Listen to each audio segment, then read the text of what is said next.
Hi, everybody. I'd love to introduce Rejesus from North Carolina State University. And he knows how we pay for our food and where it comes from. Well, welcome, Rod. All right, so let me just go full screen on this one and see if it'll Awesome. work. You see the presentation okay? All right. So good morning, everyone. Appreciate the invitation, Greg, to speak to Alphabet Corp today. And so Greg invited me to speak on sort of the linkages between cover crops, climate change resilience, and crop insurance. And these are sort of some of the work that I've done over the last 5 years. And essentially, looking at the economics of sort of climate smart practices in agriculture. So I'm an economist by training. So there's sort of like an economics slant typically on these kinds of work that I do.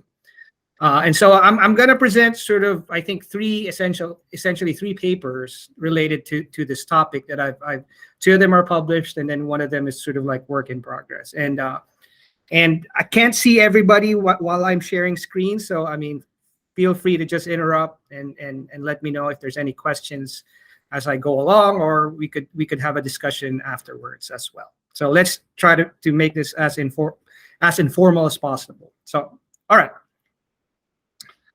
All right. So there has been growing scientific consensus already that climate change has caused increased incidence and magnitudes of extreme weather events like droughts and floods. And agriculture, since it's outside, typically it is vulnerable to these kinds of extreme weather events, and perhaps you can argue that it's one of the most vulnerable industries to climate change and extreme weather events.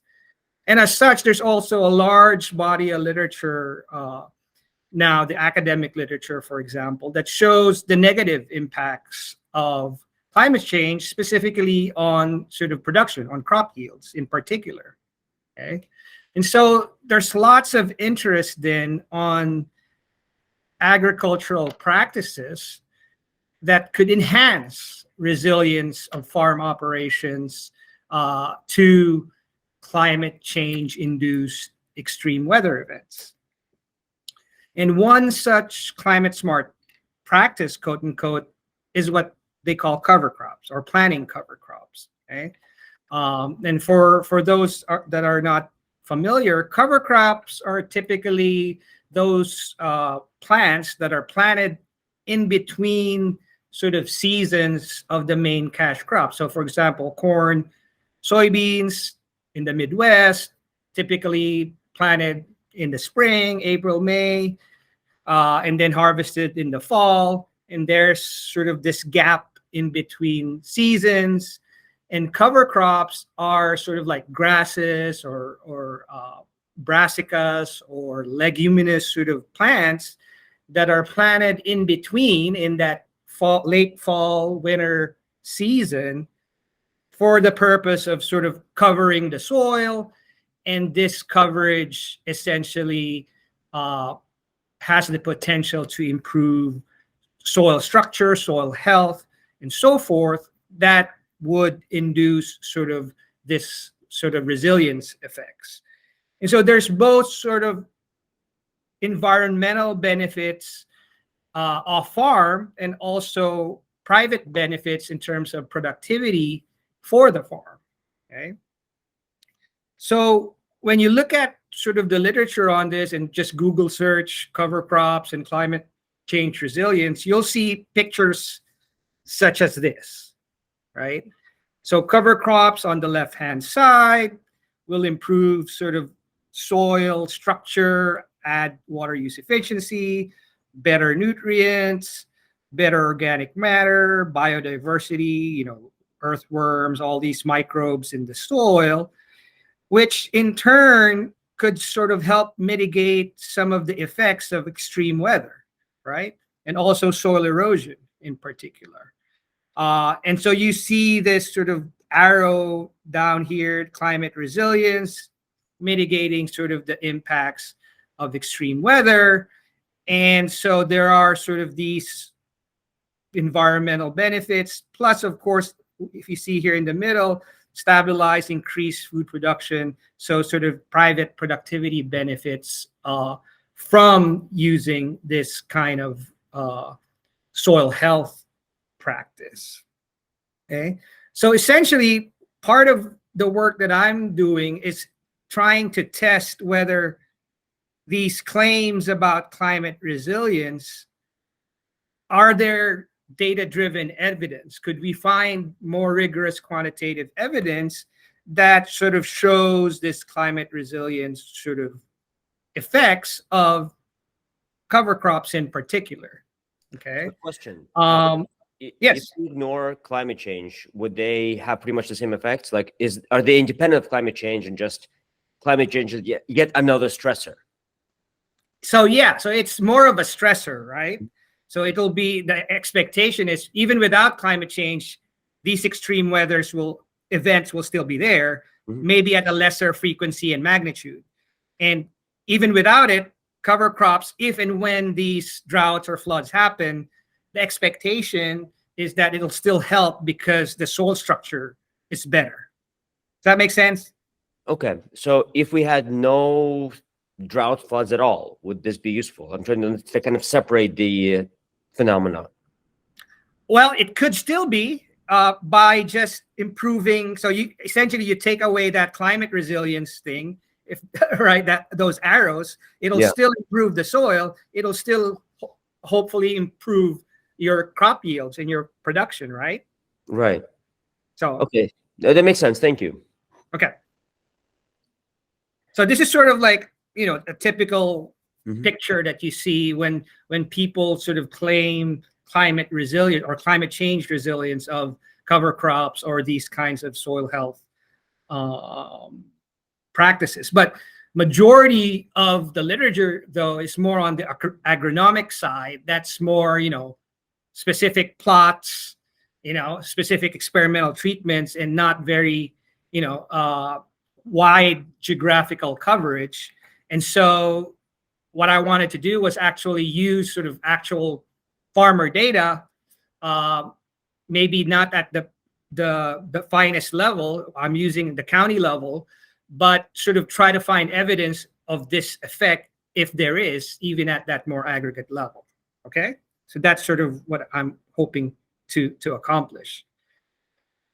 And so all of these climate change induced weather events can influence sort of growing season outcomes, essentially sort of the harvest, right, of cash crop yields, but also planting time outcomes in the spring, like what they call prevented planting, right? So in 2019, it was an excessively wet spring in the US Midwest, right?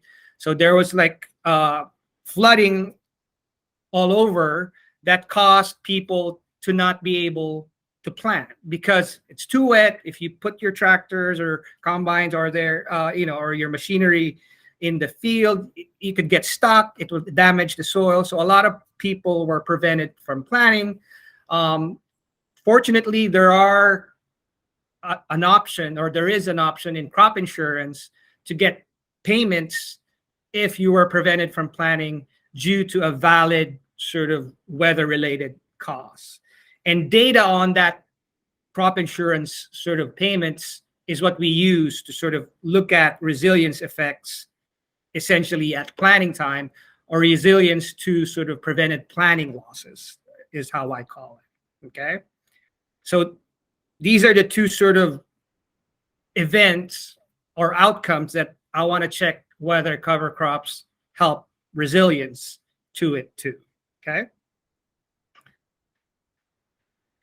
So as I've said earlier, you know, most of these claims about climate change resilience effects, especially for the growing season economic outcomes, is based on case studies or field trials, more agronomic type thing, or surveys asking farmers about it. Okay, so this is sort of a picture of the NRCS website showing making all these claims, but I don't see a whole lot of sort of rigorous quantitative evidence about those resilience effects. And that's where I want to sort of come in. And these sort of agronomic type field studies have shown some resilience to droughts and floods, but there's still debate. There are other agronomic studies in other places, for example, that shows that there is no statistically sort of significant impact on sort of drought or flood resilience. So there's still debate, and there's still room for showing whether or not there is climate change resilience effects of these different soil health practices. Okay. Same thing with the prevented planting time. As I've said, I've mentioned earlier, very wet spring of 2019. There were sort of anecdotal observations and evidence saying that, look, we noticed that fields where cover crops have been used, they were not prevented from planting even in the presence of record rainfall in the spring.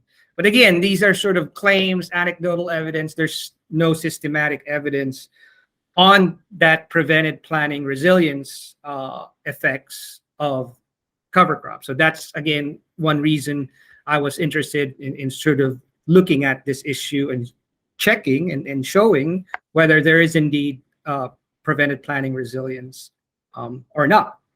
Okay.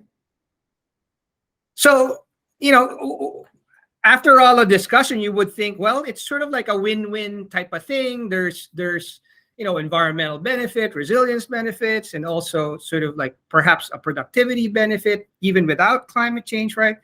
But you would expect that people would sort of use it, right? But adoption of these things are still quite low in the US. So here's sort of from the latest census data, 2017, you could see it's around, overall nationwide, it's around close to 4%. Okay, so it's a little bit low. And if you look at sort of the geographical dispersion of it, most of the adoption occur sort of here in the Mid-Atlantic, Northeast, Southeast, and sort of some of the Midwest, and not very popular on the West side. Okay, of course, there's various factors that influence, farmers' decisions to use this practice, costs being one of them, right? So because you have to expend effort, labor, seeds, cover crop seeds, you have to plant it in the late fall, and then kill it before you plant your main cash crop, corn or soybeans or whatever in the Midwest, right? So that's, of course, one factor. But also, there's still sort of not a clear understanding of all the potential benefits, right? So I'm an economist. You sort of, farmers have to sort of weigh the benefits and costs. If you don't know what the benefits are and the costs are somewhat higher than the benefits that you see, then you'll probably not use it, right? So that sort of prompted a lot of work looking at sort of the benefits. So that's why I also am looking at, well, the climate change resilience effect is a potential benefit. Farmers may not be sort of considering that thing when they're making their decisions, and they're maybe just looking at the cost and the potential yield benefits, for example. Okay. But one other factor that has been talked about in the press as to the reason, or one of the reasons for this low adoption rate, is crop insurance. Okay, so crop insurance for cash crops like corn and soybean is fairly popular, especially in the Midwest, close to sort of 80% participation, 85 and above. For the Midwest farmers. A lot of farmers use it as a risk management tool. But a lot of conservation groups, for example, a lot of people says, well, this could be the barrier or one of the main barriers to adopting cover crops.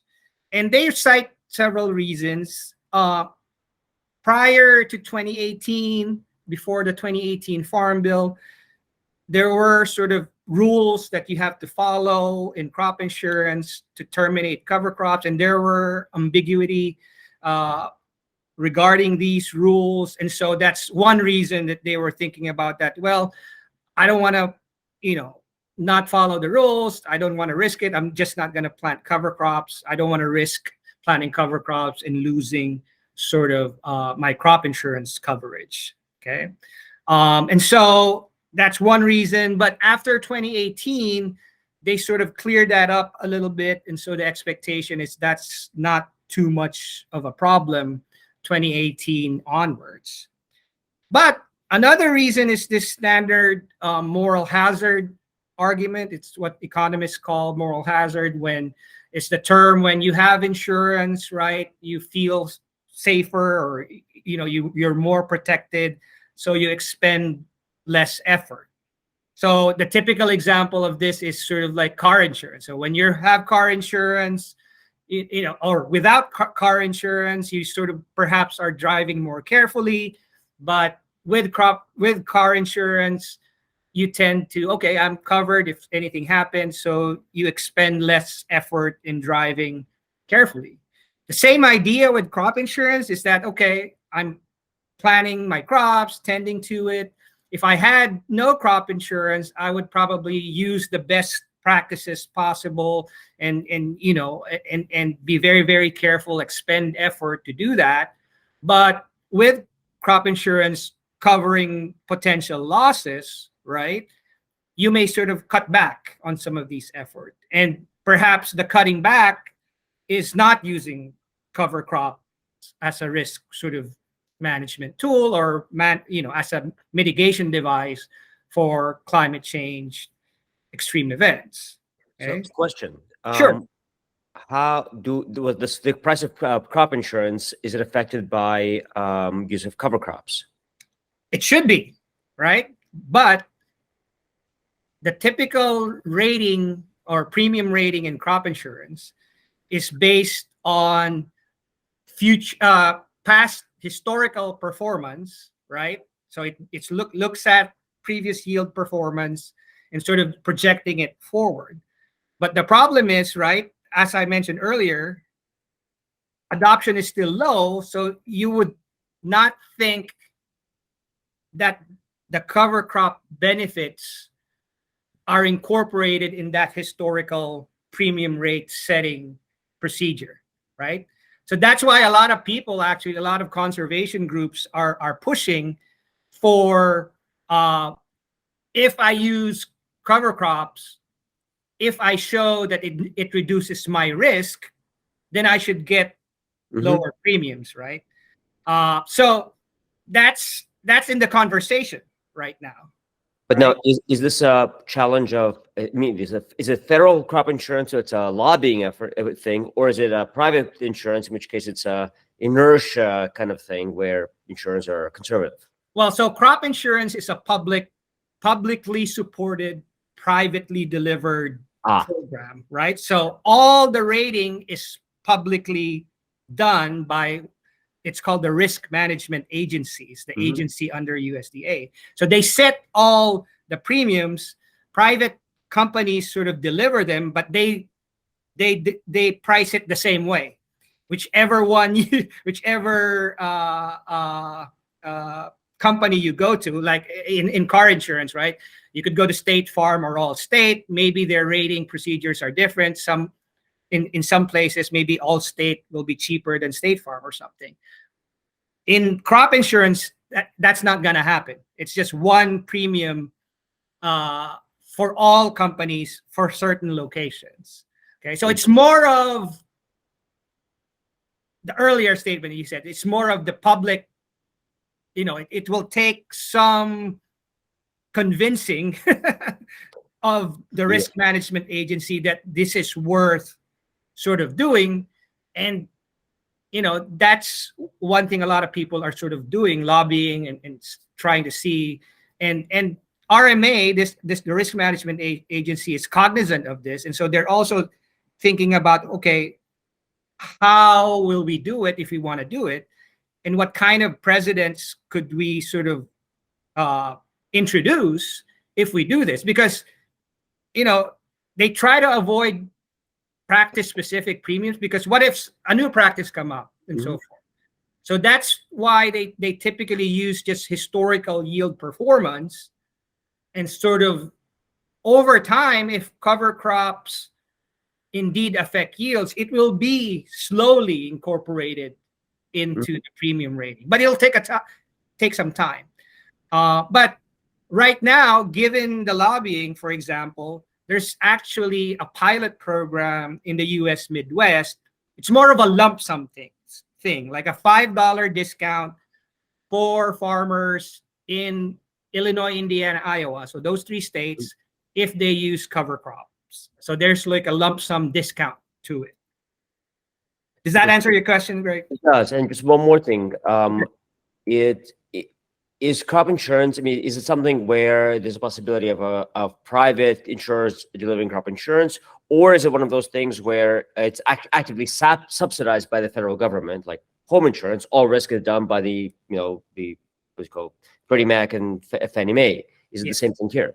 So it's the same thing. It's subsidized by U.S. taxpayers. So the premiums actually it varies, but it's whatever 60% or higher, something like that. So instead of whatever $100 in premium per acre, for example, farmers pay like $50 or something like that. Got it. So it's subsidized by taxpayers. All right, makes sense. Thank you. Okay. All right. So the other reason, or the last reason, that crop insurance may be thought of as a barrier is because it's if it does in fact reduce risk, right? There is resilience effects. It's redundant if I have crop insurance, so I'll probably just save on doing cover crops since I have crop insurance anyway. But anyway, so those are sort of the potential reasons put forward for why it could be a barrier. But prior to some of my work, there hasn't been any sort of more quantitative investigation of, is there really a disincentive effect, right? So that's the thing that I wanted to sort of investigate as well. Okay, and so you see these kinds of press releases. This is a couple of years ago. So they say that the Farm Bill made improvements. I told you about clearing up those termination, makes it easier to terminate the cover crops without losing crop insurance and so forth. But they still, these kinds of statements, there's still crop insurance hinder conservation practice adoption by farmers and so forth, those kinds of things. But again, these are claims. It makes sense, but there's no sort of data-driven evidence about it before. So that's where I wanted to come in and sort of investigate that issue. Okay. So essentially, for this work in this presentation, I'm looking at 3 things, right? So one is this climate change resilience. One is related to the growing season resilience. Does cover crop reduce crop insurance losses due to, say, drought, excess heat, or excess moisture? Okay. And is there evidence that cover crops help mitigate risk of prevented planting? So in the spring. So essentially the first sub-bullet is for sort of growing resilience in the growing season, sort of harvest time, and then sort of the planting time, sort of resilience to extreme weather events as well. And then investigate this issue of crop insurance being a barrier to cover crop adoption, okay? And looking at that issue separately as well. And unfortunately, data that I had when I started working on this was prior to the 2018 Farm Bill. So prior to all those changes that cleared up the ambiguity in the termination rules, okay? And essentially, so I did this sort of like separately from 3 papers. So these are the 3 papers I just wanted to mention. So the growing season resilience is this paper with Sircana Glosson, my former postdoc. It's still in review.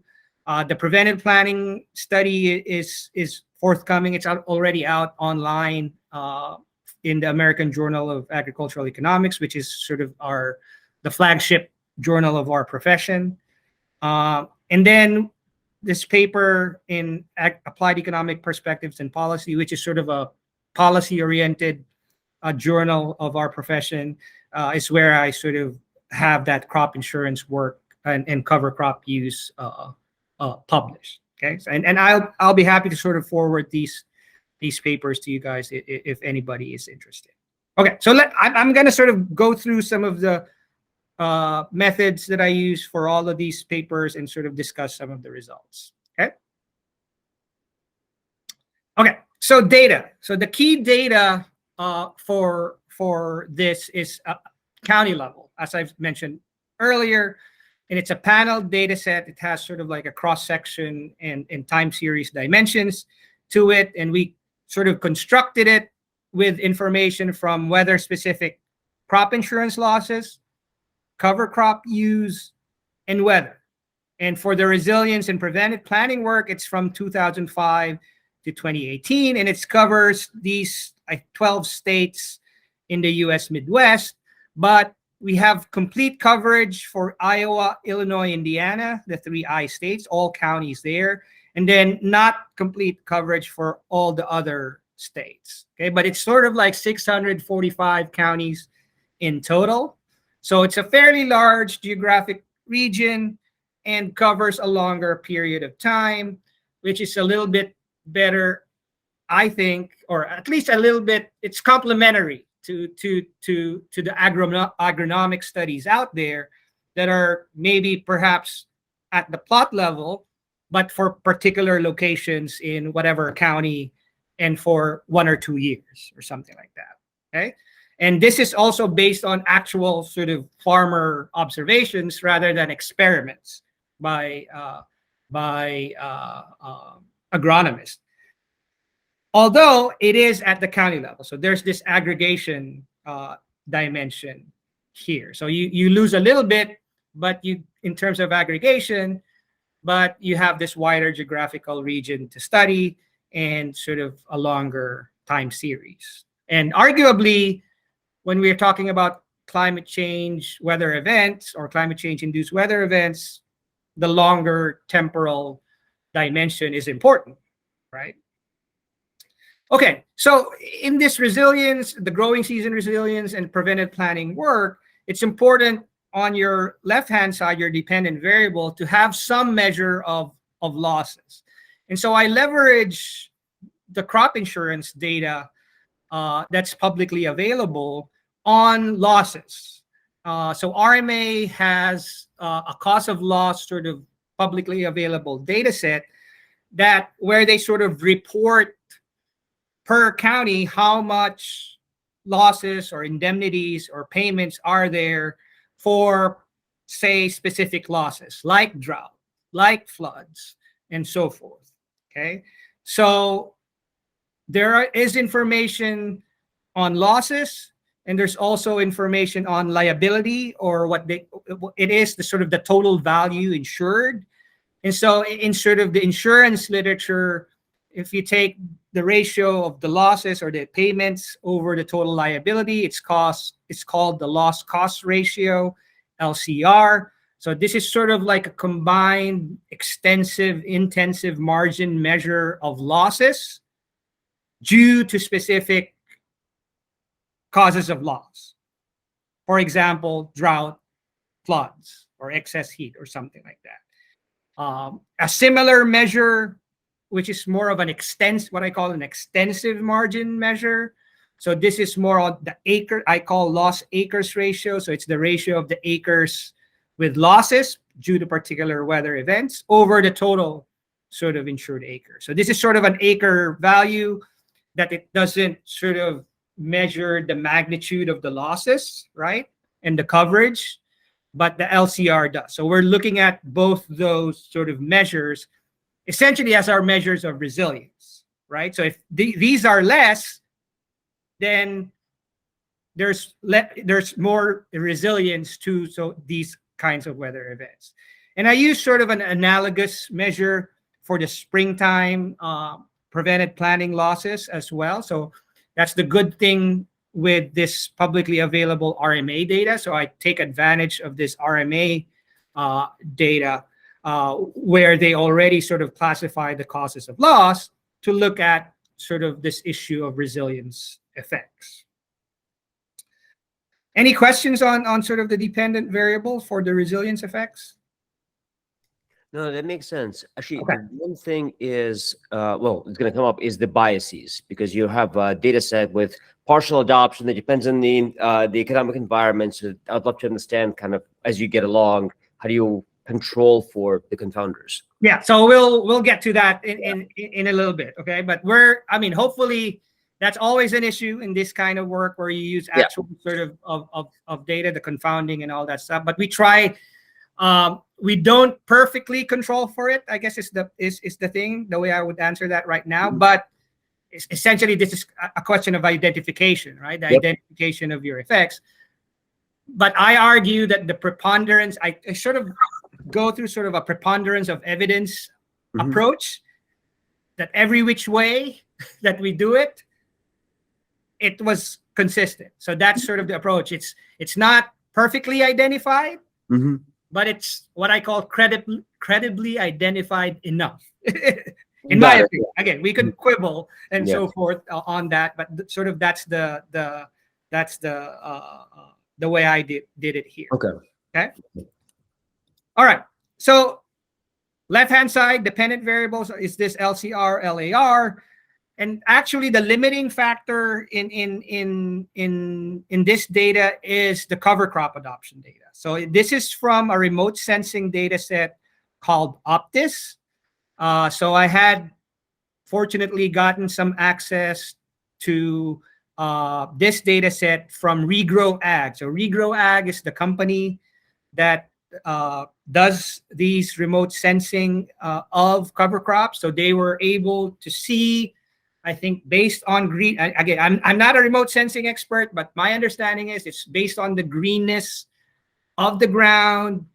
Using satellite data, they were able to sort of look at satellite data from 2005 till 2018 and sort of classify pixels and aggregate up to the county level and sort of determine how many acres are with cover crops in that sort of late fall winter window before planting in the spring.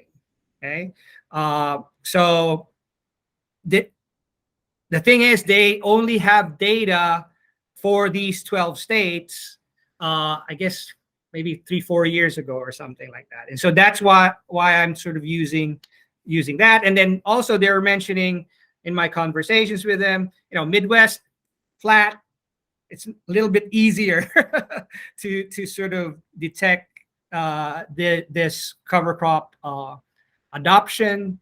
And of course, they validated it with checking on the ground whether it's not for all fields, but they have like, I guess, 1,000 fields in their study region to sort of validate. And again, it's not perfect, right? But this is sort of the closest data that I could get with a yearly frequency to see some cover crop adoption. Okay. Another option for cover crop sort of adoption data is from Ag Census, but the problem is the Ag Census, it's just every 5 years. So the cover crop question in the Ag Census only started to be available in 2012 and 2017. And so it's just 2 years. They looked at that. It's not perfect. Again, it's different because, it's different. In the census survey data, they actually just ask the farmers, did you plant cover crops and so forth in this year and so forth for this period? But it could happen, for example, that, the cover crop didn't go up. So in the census data, or didn't grow well, the census data will indicate, yes, there was cover crop, but the remote sensing data, since there was no greenness, for example, something happened that it didn't turn out, then it could be that that particular area doesn't have cover crops. Okay, but again, there's sort of pros and cons of using each, and we sort of like decided that we could get more from this Optis data set. And this is sort of the key sort of data set, I think, that when it became available, allowed me to do some of the work that I'm interested in doing. Okay. And then I put other controls, weather controls, again, try to take care of sort of confounding factors and all that kind of stuff. And there's several other sort of things that I could put as controls to sort of help control for what you said, Greg, earlier, that in terms of confounding of the effect. Right. Okay? All right. So that was sort of the resilience work. The cover crop and crop insurance, it's the same thing. But when I started working on this, I got the first version or the beta version of that Optis data, and it was only available for Indiana at that time when I started work on it. And so that was sort of the 2006 to 2015 data at that time. So actually, this is the work that I did first before the other resilience work. So Optis, again, is the same idea, but on this paper, the cover crop adoption is our dependent variable. That's the dependent variable of interest. And we wanted to know whether participation in crop insurance has a negative, right? Does it disincentivize the use of cover crops? And we use sort of different measure, but we use sort of what I call a liability-based measure. So it's like total liabilities over total possible liabilities in the county. And I also investigated a couple of other measures of crop insurance use or uptake in a particular county. And I put sort of weather data there as well as controls and other payment, sort of cost share payments. Again, that affects uptake of cover crops as sort of controls and so forth. Okay. Any questions at this point in terms of the data? No, that's very clear. Thank you. Okay. All right. So here's sort of the empirical strategy. So simple sort of linear model for the resilience work. So losses is this weather-specific loss measure, loss acre ratio, or loss cost ratio. And we know whether the losses, the measure here is due to drought, due to excess heat, or excess moisture or floods. Excess moisture is what they call floods. Okay. And then the cover crop, CCIT, is the adoption rate. So we just put it in percentage form for easier interpretation. Weather covariates, I put here. And in our robustness checks, I put other stuff that might affect losses as well. And we use sort of state-specific trends and then fixed effects. Simple main estimation procedure is just the panel FE. So the fixed effects, essentially these fixed effects will control for time invariant unobservables in the right, that could affect and confound the cover crop adoption effect. So at least with the panel data, we could control for things like, soil type or something like that doesn't change too much over the year, or topography or something like that might affect the losses and so forth. But it only controls for bias due to time invariant unobservables. So how about time varying unobservables? So for example, things like unobserved outreach or extension effort by the extension programs in each state or in each county. There's no way to sort of account for those kinds of things. And the traditional approach to doing it to accounting for bias due to time and county varying unobservables are IV or instrumental variable type techniques. But the kicker is it's kind of hard to find instrumental variables that satisfy what they call exclusion restrictions, or trying to find valid IVs. Okay. Fortunately, there are sort of new statistical approaches, which I call external IV-free approaches where you don't need external IVs, like the Lubel approach and sort of what they call the kinky least squares approach, as sort of an alternative. Again, it's not perfect. It has the same problems with sort of IV, the traditional IV approaches. But again, I'm taking, as I said earlier, sort of this preponderance of evidence approach and seeing if whether I use all of these different kinds of model specifications, is this beta 1, our parameter of an interest, essentially still negative in this case? Does it reduce sort of losses due to drought, floods, etc.? Did some fractional regression, alternative specifications as well. The fractional regression, because the loss is sort of like a proportional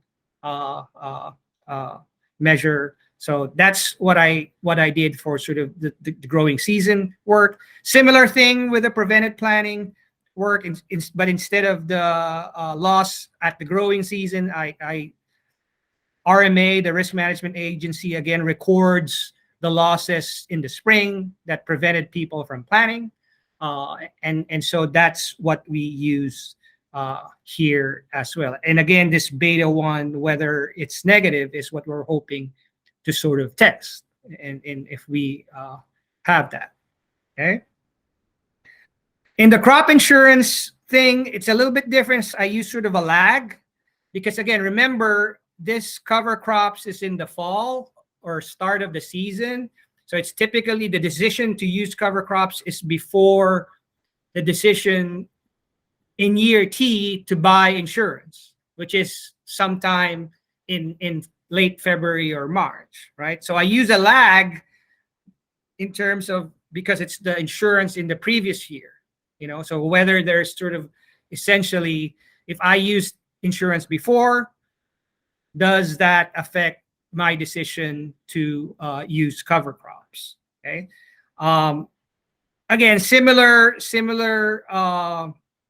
strategies, but instead of sort of, well, I did those external IV type methods, but I also use sort of traditional instrumental variable methods as well, because there is literature where there are instruments that people have used in the past. I don't necessarily agree with them 100%, but it's been used. And so I use them here. So for example, some of the potentially exogenous shocks in the crop insurance program, like the changes in subsidy that's sort of unexpected, that's sort of the basis for some of these instrumental variables that have been used in the past to instrument for insurance use. Okay. This is how much insurance affects my willingness to use cover crops, and to what and conversely, to what extent it's a moral hazard. Yes, essentially, to what extent does insurance reduce my incentive to use cover crops? And essentially, it'll tell you something about the moral hazard, right? Got it.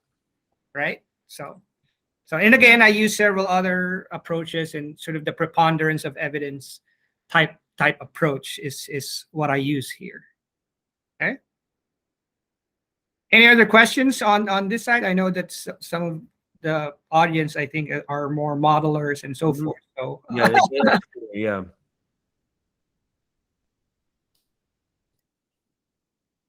think it's good. Thank you.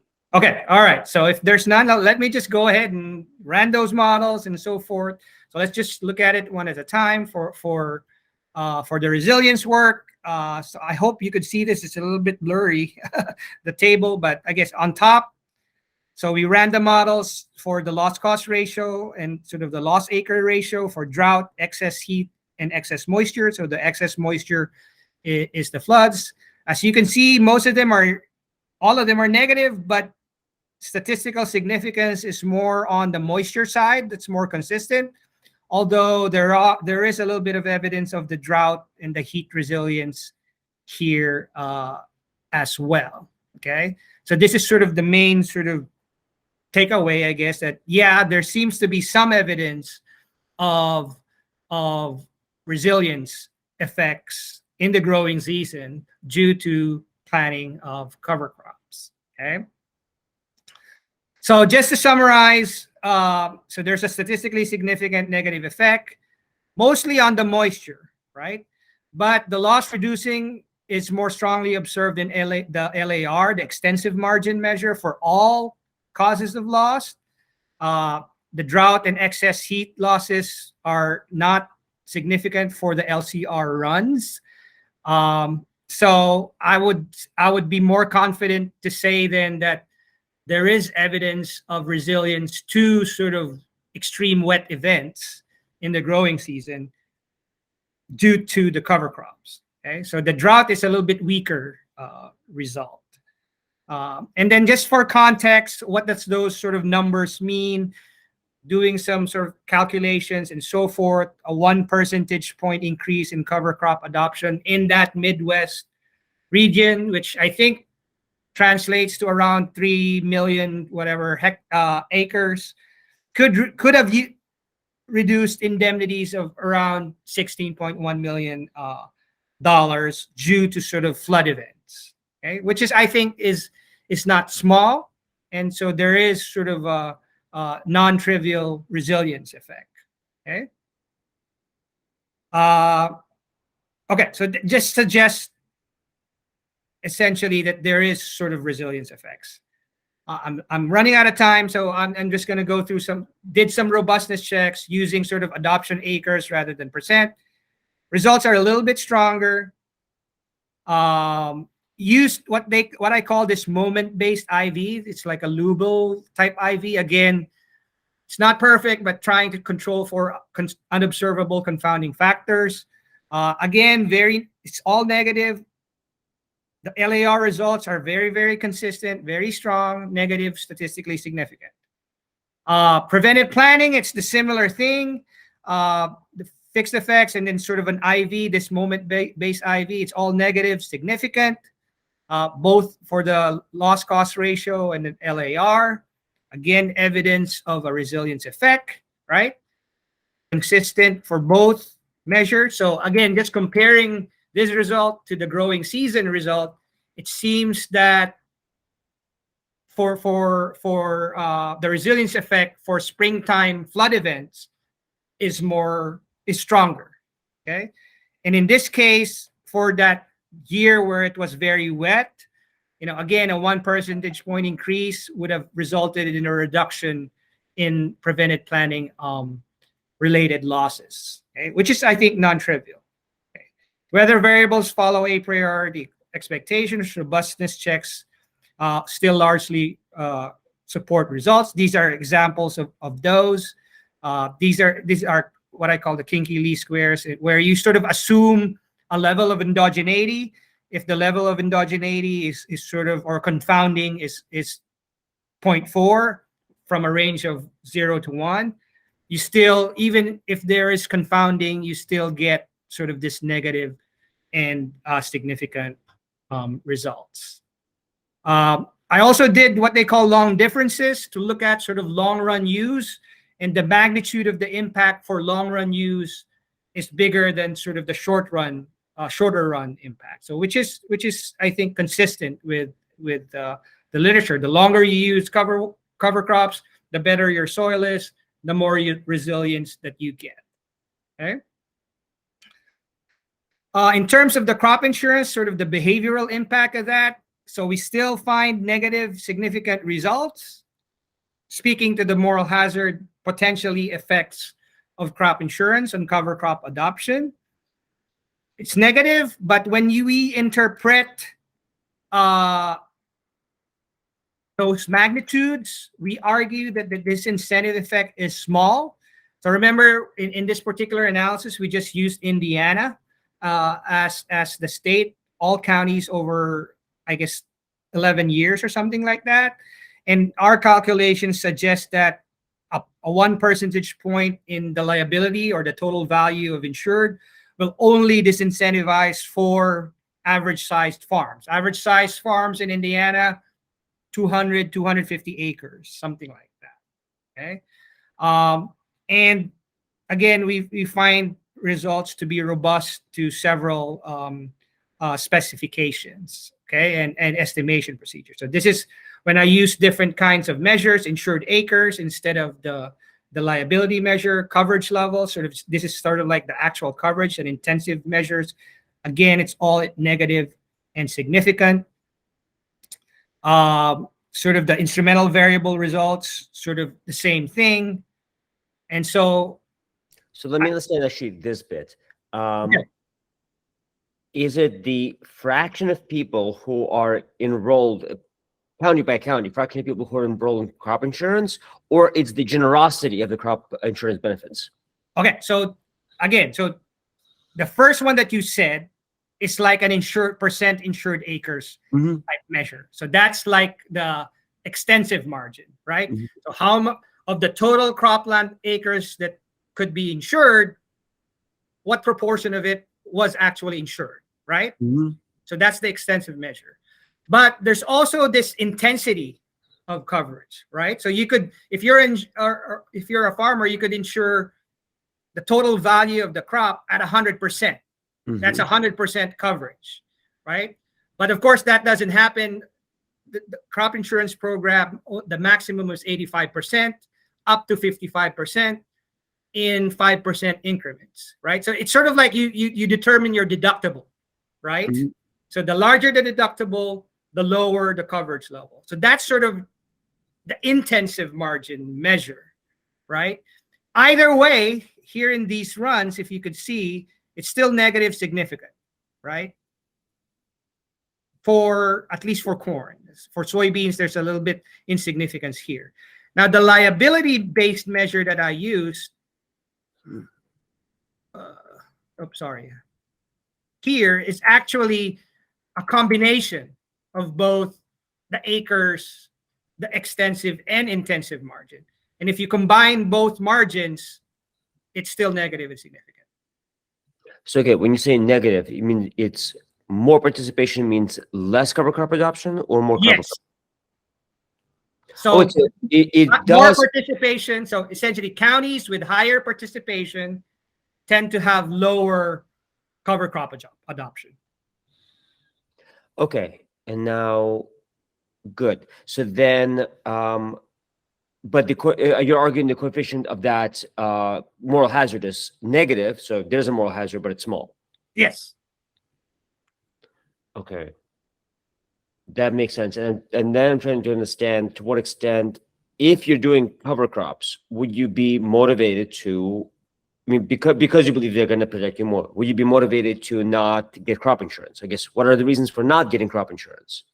Well, that's the thing. So there's this potential simultaneity issue, which is the reason why I use sort of a lag specification, right? But the idea is, crop insurance is a lot easier, right? It's subsidized.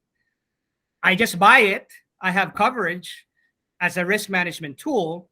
Compare that to cover crops, where I need to exert effort, plant the cover crops in the wintertime, right? And terminate it. And that there's cost.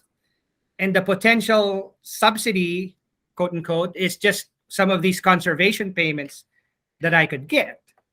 So arguably, I'm arguing it's more, and crop insurance is more prevalent, right? Especially in Indiana, in the Midwest, 85% cropland acres is typically insured. Right. Right. So I'm arguing here that perhaps there's the causation goes from crop insurance to cover crop adoption. Right. Right. And then how big of a data set are you working with? Is this like one data point per county per year or something else? It's one data point per county per year. Yes. Okay. So we're talking about a few thousand data points that you have available to you. Yes. It's like, yeah. So for this one, it's actually less than 1,000. Yeah. And they're highly correlated because from year to year, it's the same county. So it's exactly. It's just a challenge to get signal out of such a small correlated data set. That makes sense. This is hard. Yeah. So again, that was sort of the limitation at that time when we started this.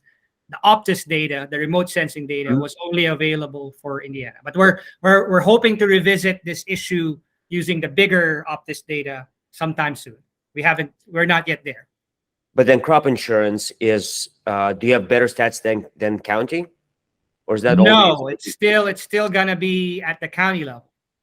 Right, because for privacy reasons, it's all you'll get. Yes. Right. So it's practically, unless you have a project endorsed by the risk management agency, they will not release the farmer level or field level administrative insurance data. Got it. No, cool. That makes sense. Thank you. Okay. Let me just go ahead and conclude. So again, so there's evidence of resilience effects, right? Essentially based on that two, I guess the preventive planning and the growing season resilience work. We showed some disincentive effect, okay? And it's consistent with past sort of, more qualitative data-driven studies as well. And the implication is perhaps it's not a major barrier to cover crop adoption. Yes, it provides these incentives, but all this hullabaloo about it being the major barrier may be overblown, in my opinion.